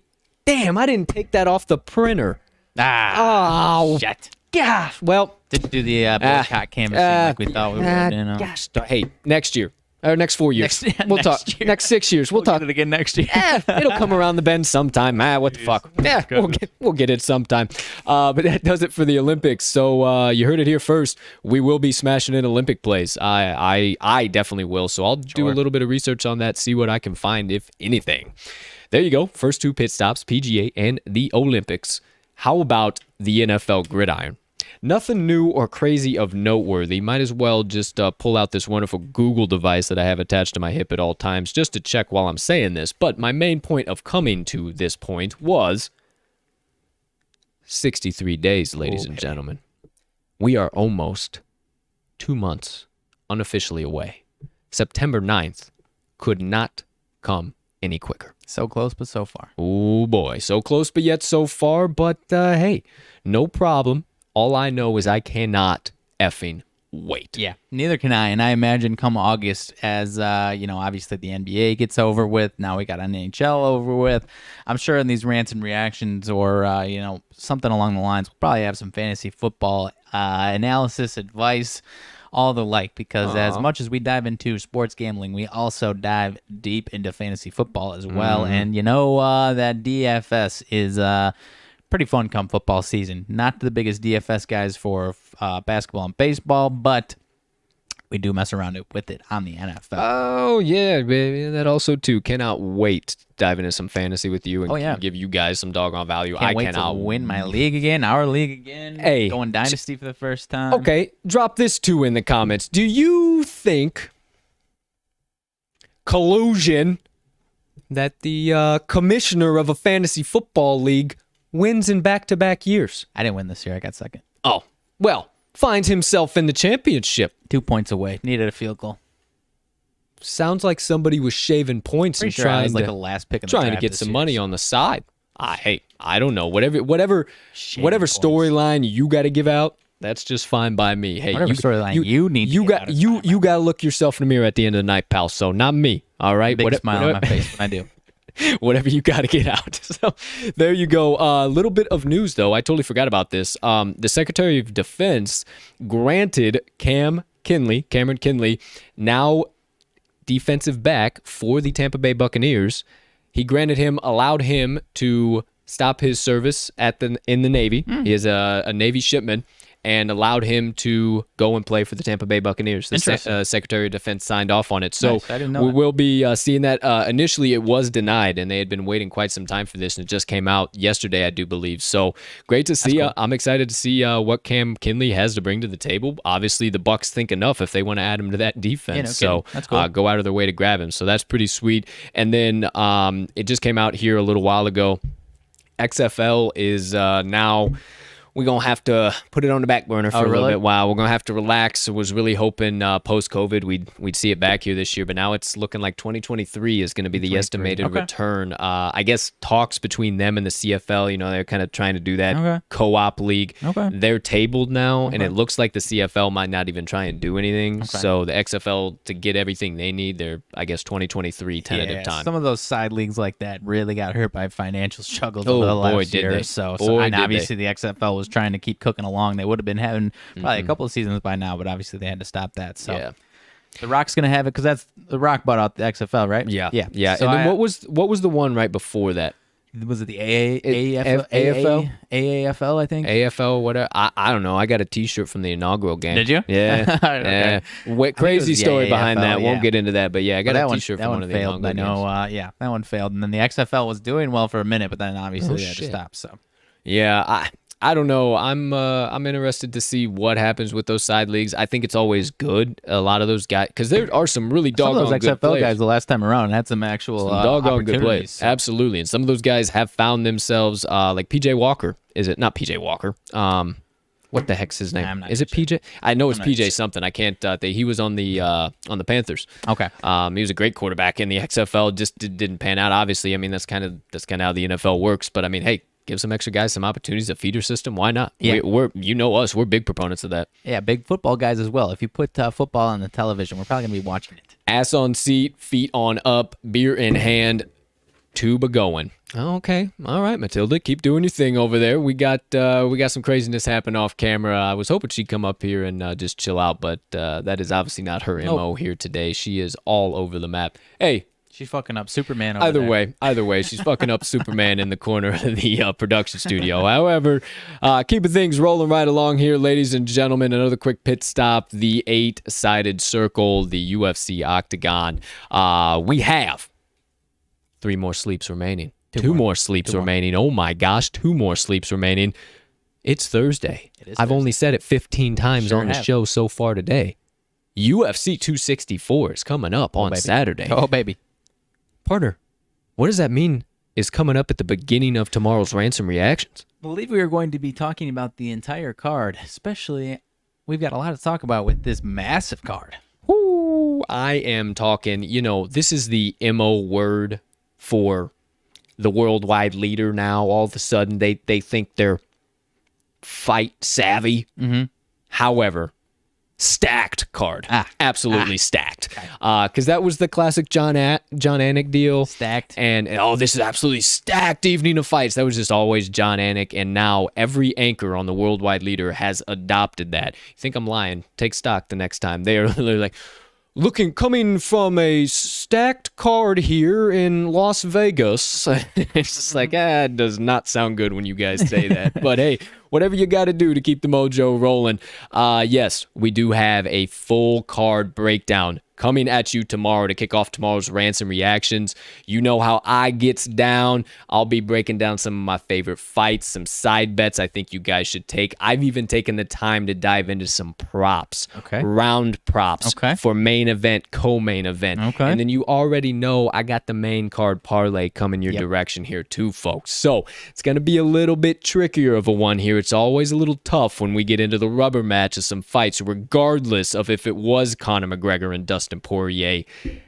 Rubber matches are always intense, and they are always who the hell knows. One of my favorites, if you want to watch an electrifying rubber match, go check out Tito Ortiz versus Ken Shamrock for the number 3. Ken Shamrock was on the way out in his career. They were fighting on the Tough show. They were the coaches on the Tough show that season, and they fought to close out the season, and it was their rubber match. And Tito was still the kind of young kid, still cutting his teeth in the UFC, and he was just the cocky bad boy, and Shamrock hated him, thought he had no respect, whatever, and Tito pieced him up. Yeah. It was beautiful. It was absolutely beautiful. It was 1-1 before that. Obviously, Shamrock got the first, Ortiz got the second, and Ortiz toasted him in the third. That's one of my favorite rubber matches of all time so far. Obviously, you got the Connor-Nate, the rubber match there, too. That's a great one. Speaking of Nate Diaz, his brother Nick Diaz, I saw some rumors yesterday that he could be back in the ring soon. Nicholas. Against you don't Robbie say. Lawler. Actually, I would, cool out. I'd buy into that. Robbie Lawler, I was wondering, because we hadn't seen him, I believe, since he got Darce choked from Ben Askren.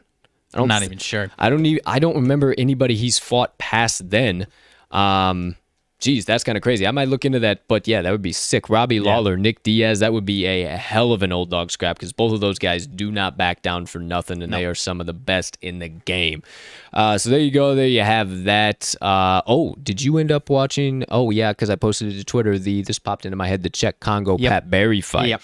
Absolutely electric. Should suggest you guys watch that. That's one of the most entertaining 30 seconds, 45 seconds of a fight there is in UFC history. Because I asked partner if it was the Nate Diaz and Leon Edwards fight, and Nate Diaz almost came back, and I said, would that have been the craziest comeback in the final seconds? And partner said, no, you have to check this shit out. Yeah. And it was. And it was way better. It's absolutely way better. It's and it would have been way better no matter what happened.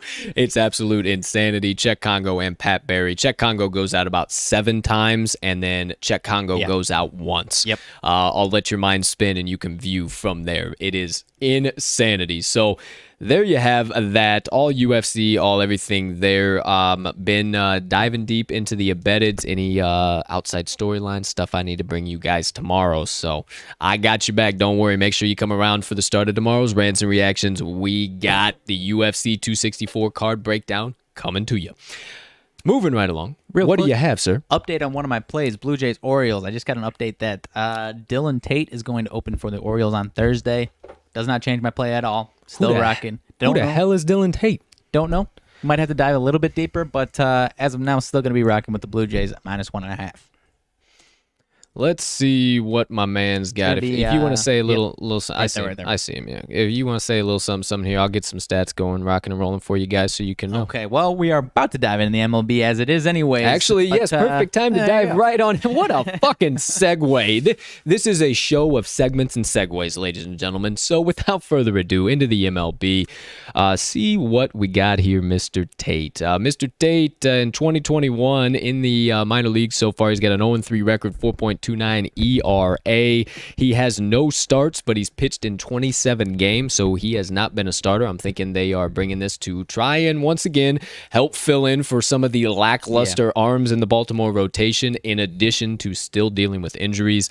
He's done all that over 35 2/3 innings pitched, only 31 Ks in those outings, and a 1.15 whip. Yep, still going to be rocking with the Blue Jays. The way that tweet was prefaced, I imagine that means Tate's going to start maybe a couple innings, and then they still will probably bring Keegan Aiken in. I don't know that for sure, but nonetheless, still going to be rocking with that Blue Jays -1.5.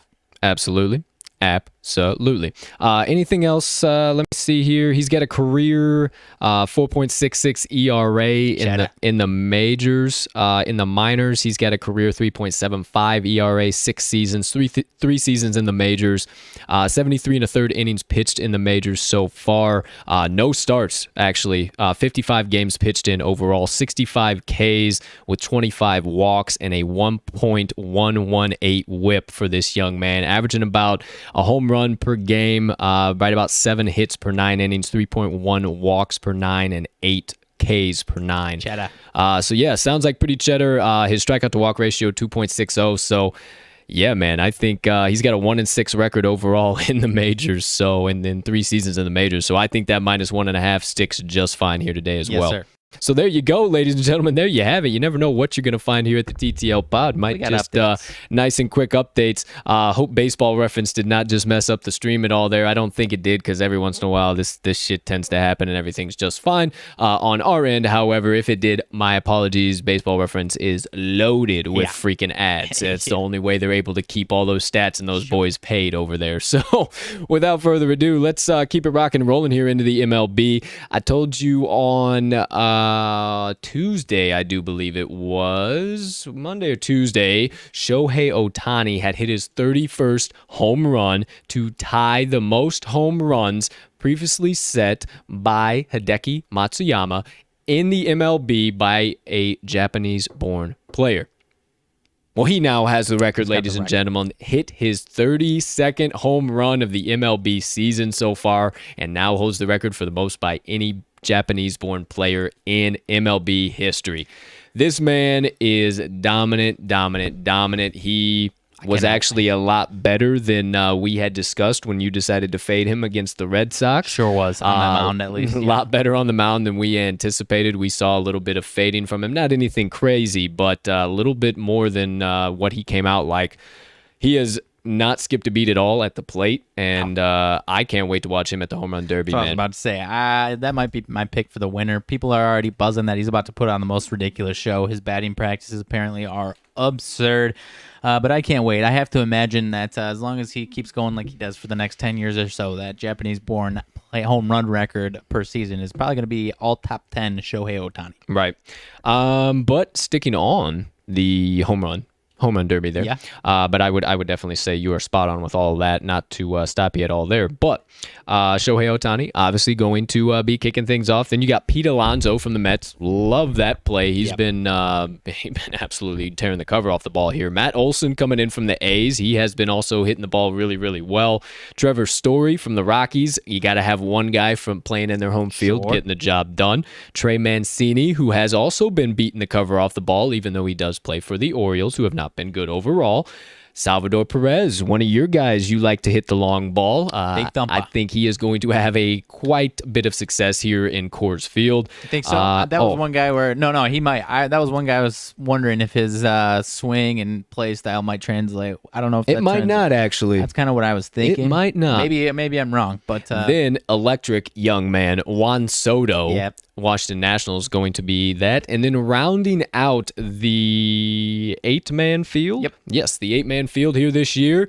Joey Gallo selected from the Texas Rangers, and he's actually been making some plays not only on the offensive side of the ball, but on the defensive side of the ball too.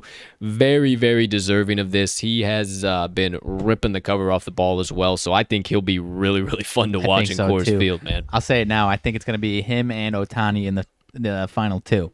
That's my guess. That's my prediction. Ohtani, I would say Trevor Gallo. Story, just because he's at he's at Coors Field and he knows where to hit that ball. That's fair. And maybe if it's a specific wind pattern that evening, he knows where the ball's going to die and where it's not going to die. That's fair. Maybe some stuff like that. But there you go. Home Run Derby contestants have been listed. Let us know. Hey, drop it in the comments. Who you taking for this year's Home Run Derby champion, or maybe who you think's going to come down to it. I got Ohtani and Story. Partners got Ohtani and Gallo. We'll see what happens come here in a few weeks. It's coming right up. All-Star Weekend, ladies and gentlemen. Speaking of All-Star Weekend, we got our first big name to opt out of All-Star Weekend. And I'm a little concerned some of the other players might start following suit here. Jake DeGrom says he's sitting All-Star Weekend. He's not going to pitch. He's not going to do anything. He's too focused on keeping those numbers right, everything good and in working order for the first place Mets here in the AL East. Partner, you think this is the start of a string of dominoes, or is this just one guy, one off, having the best season of his entire career, wants to take it easy? Yeah, I'm interested to see. I would say pitchers a lot more likely than hitters. It's not too taxing for a hitter, I don't think, to be in these games. But for a guy that's pitching as many innings and pitching as well as DeGrom is, I wouldn't surprise me, because my Sox got Lance Lynn and Carlos Rodon coming into this game. I personally hope they don't pitch at all in those games, because they have been working so damn hard.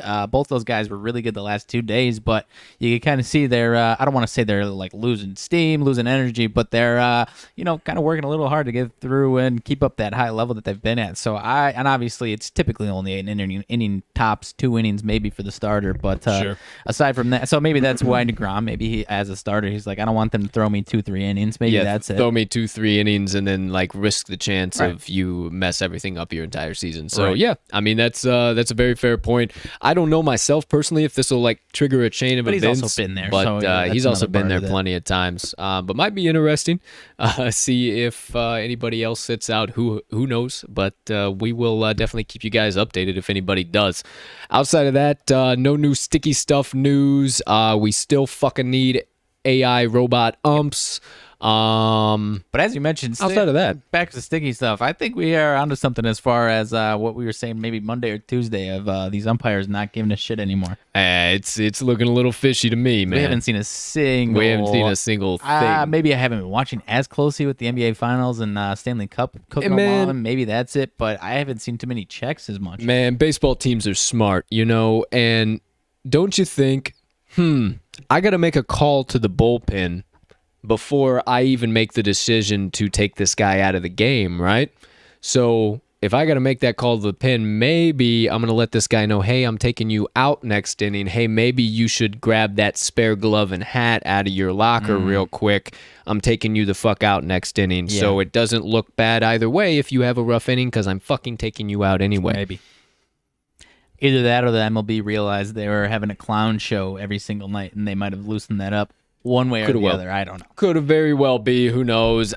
I have no idea what is going on. I don't know what is happening in Rob Manfred's MLB, but it is still a Mickey Mouse show over there. So we'll continue to rant and react about it, but no promises that it's getting any better, ladies and gentlemen. Keep this second half of the show steaming down the tracks. Last two stops, you know the drill. The NBA hardwood, NHL ice.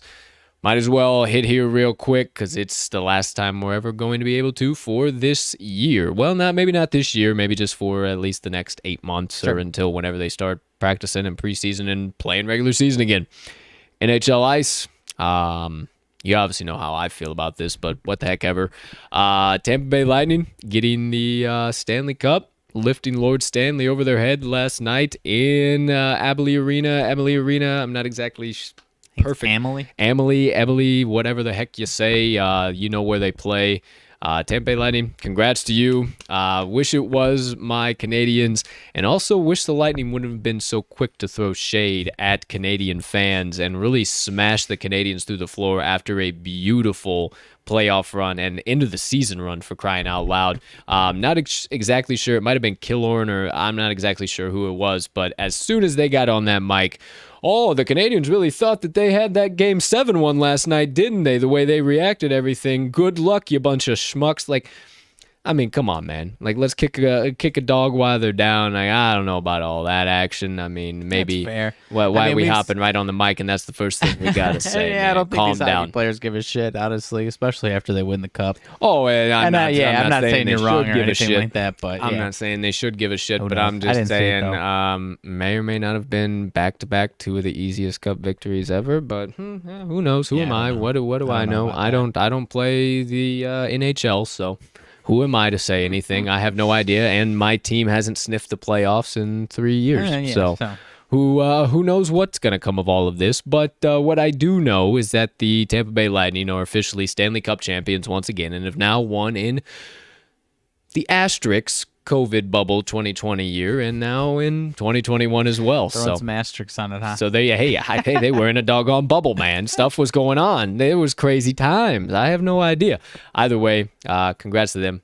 Little repeat action. Really wish it would have been my Habs. Yeah, aside from that, though, I have to give them props because in this new cap era, it is so hard to consistently put out good teams. And I mean, they were the runner-up in 2015 against our Hawks, and now they're still here with the same core doing similar stuff, and now they've got an even better team these last 2 years. So got to give them props to where props are due in some places. Not that you're off base by what you're saying or anything like that, though. No, definitely props to them. But there you go. Stanley Cup ice, and wraps up the NHL season last night, ladies and gentlemen. No more NHL bets, no more nothing for a while. But by the next time we can bet on the NHL, we will be able to hammer in bets on the Seattle Kraken. Ho, ho, ho. Hey, little something to look forward to come next NHL season. We got a new expansion team to bet on, baby.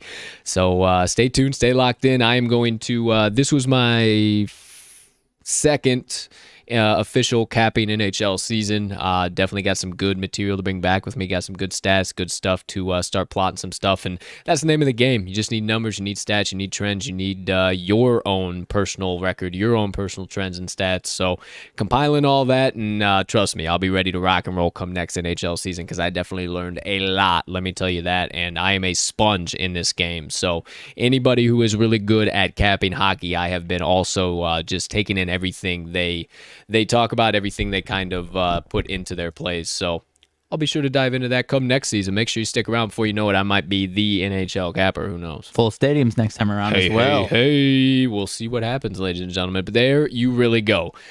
Let's close out today's Rants and Reactions with what you guys all been waiting to hear about and what everybody seems to just be talking about all over social media and everywhere in between because everybody loves the NBA. To the hardwood, Game 2 tonight. Milwaukee Bucks versus Phoenix Suns at Talking Stick Arena in Phoenix, Arizona. Partner, we know where you lie, where you stand. Plus 5.5. You think it's a load of horse. You're taking that all day long. Little side sprinkle on the money line. I do believe I have to be right there with you as well. Definitely on the plus 5.5. It's a little bit scary because I hammered in all 3 bets on this bad boy. Sure. And they were no good on the Tuesday. However, definitely feel a lot better about them here today. I don't think it's going to be Suns in 4, and I think this is the very start to that. Might have some props I dive into here. I'm definitely going to be. Yeah, I mean, it's the last opportunity we got. I think I'm going to do an SGP same game parlay for every single game. You get probably as well. If you didn't take the first game, you got on FanDuel 2 risk-free $10 same game parlays, at least 3 legs. That have to be at least 3 plus 3 or 400. I don't know exactly. So you get a couple freebies there from FanDuel as long as it's $10 max or anything less than that, obviously. So I'm going to be taking. I'm going to be taking one every once, so I'm only going to get 2 free ones, but I'm going to be going with at least one every single night. Lost the first one, but getting back on it tonight. All right, we'll see what happens there. I'll probably do the exact same thing, put out a SGP or 2. Yeah, we'll see what happens. I'm not too sure. There's not a whole lot of anything we can dive into there. I mean, Giannis looked really, really good. We dove into it on Wednesday or yesterday. I mean, you know where we stand. You know what we're thinking. Nothing. Yeah. I think he's going to have a game. I didn't say much about him in my analysis earlier. I think he will too. I think he looked healthy, man. And as I mentioned, it wasn't because he was unhealthy that they lost that game. I think he's going to be looking real good tonight. I think you are spot on there, sir. There you go. NBA hardwood. That does it there. And make sure not only you stay tuned to maybe some same game parlays, and anything else we might put out. We might also have little Colts Daily Draw making an appearance here today. Not too sure. It's been a while since I brought one back. Hasn't been a bunch of favorable pitching matchups, but we'll see. I'm really waiting for those Yurfie markets to open up here in Illinois. Those are honestly my favorites. Sometimes these daily, and I play the daily draws because the Nerfie is just too doggone risky. And if you're getting almost identical odds on the draw or a little bit better, why not hammer that in so you can take out the guesswork of if they actually do score or not. So we'll see. It might have a daily draw coming your way today, but I'm really, really, really fingers crossed, and I can't wait for those markets for the Yurfie to open up. Probably have a prop of the day there, partner. Probably. Didn't see anything that slapped me in the face when I was doing my analysis this morning. Didn't have one yesterday, but I think I'll have one today. All right. We will be sure to stay on the lookout for that on the social media. And then outside of that, nothing else crazy. Gave you some TTL updates here at the start of the Rants and Reactions. Anybody got anything they want to say? Didn't appear to be. They just wanted to hear some hot takes today. So, hey, appreciate you guys stopping by and listening to the nonsense that we had to talk about today. Outside of that, partner, anything burning on the brain, melting on the heart, festering on the soul that you have been dying to get out to the kind folks that joined us on episode 76 of the TTL Pod on this beautiful July 8th, 2021, this Thursday of bets. I'm going to use this as my pass day for the day. For the week? For the week. For the week. Okay. Get on with it. We've been talking for a little bit here. Okay. And, quite honestly, I just don't have anything. Well, hey, more than fine with that as your sidebar today. So we can keep this thing moving right along. There you go, ladies and gentlemen. Today's Rants and Reactions. Nothing outstanding from Mr. Mags today on his sidebar. But that leaves one thing here left to do, ladies and gentlemen, and you know what that is. It's time for my Motivation Minutes.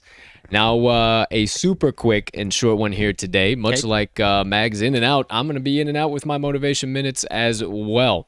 A little bit of a backstory behind it, so maybe not as in and out as you're expecting, but told you at the top, wanted to give my monthly quote to you guys. I have a monthly quote that I find, and I write it at the top. I have a dry erase board calendar that I have, and honestly, if you don't have one of those things, man, like this is a shameless plug. Who I don't even know who the heck I got it off of Amazon, but if you don't have one of those things, I suggest you invest. It is so nice to have a dry erase board calendar, not just one of the old paper ones or just trying to track things on your phone. It's so nice to have that.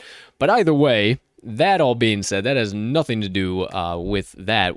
The reason why I say my dry erase board calendar is at the top, there's a blank spot, and every month when I erase the calendar and start a new month, I write a new quote for that month, and I have it there at the top. I wanted to share that quote with you guys here today and kind of give you where my thoughts are for this month, where my energy is this month, what I'm bringing to the table this month, and kind of let you guys go down a few rabbit holes on your own and maybe give you some inspiration to kind of hang on to that quote and say, you know what? I'm going to do what Colt's doing this month. Absolutely. So for my monthly quote, today's Motivation Minutes, listen on up. Here it comes. Don't watch the clock. Do what it does. Keep going. One more time. Don't watch the clock. Do what it does. Keep going. There's no stop this month. There's no quit. There's no, why does this gotta happen to me? There's no questioning while you're in a situation. There's no stopping the grind. There's no stopping the process. This month it is full steam ahead. We're not sitting around watching the clock waiting for something to come our way. We're keeping going. We ain't stopping. We're moving and grooving. Not a whole lot else to build upon that, ladies and gentlemen. I just wanted to give you that, let you know where my energy is at this month. I hope that energy can shed off onto you, and you know where I'm at, and you can utilize that quote to help you keep going this month. So, one final time for my Motivation Minutes today and my monthly quote of this month. Don't watch the clock. Do what it does. Keep going. Keep moving. That does it for my Motivation Minutes of the day. I really like that, man. I've never heard that quote before. There you go, my friend. I dig deep on those monthly quotes. I don't like to have surface ones. You can just hit the type something in a little image and you pick the third one on Google. I like to get pretty deep on some of those. So there you go. Don't watch the clock. Do what it does. Keep going. Keep moving. Keep grinding. Keep flowing. Now is your time. Now is our time, partner. Mm-hmm. That's a promise to you and promise to all of you guys. I'm going to keep going, and we're going to keep doing the damn thing. Yeah. So there you have it, ladies and gentlemen. My Motivation Minutes for the day. Told you it was going to be short and sweet, and it is. I'm going to let you guys spin on that one all by yourself, and hope you write it down. Hey, maybe a little suggestion. Write it down, fold it up, stick it in your pocket. Come back to it whenever you need it. Get you a little extra motivation, get you going through this month. So there you go, ladies and gentlemen. Outside of that, partner, as I was laying those downs, anything additional came to your mind to add to that? Any outstanding news that we need to drop right fast before we send these kind folks back about their Thursdays? I think we're all set to rock. All right, well, that does it for episode number 76 on this beautiful July 8th, 2021. One more time, make sure you guys know so you don't have to check your calendars. As always, thank you so much for stopping by, hammering in some bets with the TTL crew today, getting all of our best bets and special play, hearing our analysis, listening to our hot takes, all your consistent support, your subscriptions, your following, everything in between. Please, as a reminder, if you could be so kind, hit that like button. We love that action. Hey, if you don't like it, hit the down button too either. Either way, hit a doggone button. Leave us a comment. Let us know what you think. What part of the show did you like? What would you like to see? What would you think, or what do you think some direction that the TTL crew might be going? Maybe put some of your guesses out there. Whatever you want, just drop a comment below. We don't care. We want to connect with you. Outside of that, nothing else really on the docket. let's wrap this doggone show up. So, ladies and gentlemen, degenerates, gamblers, far and wide, from myself and Mags, we hope you have a spectacular rest of your Thursday unless you have other plans. Let's cash some tickets.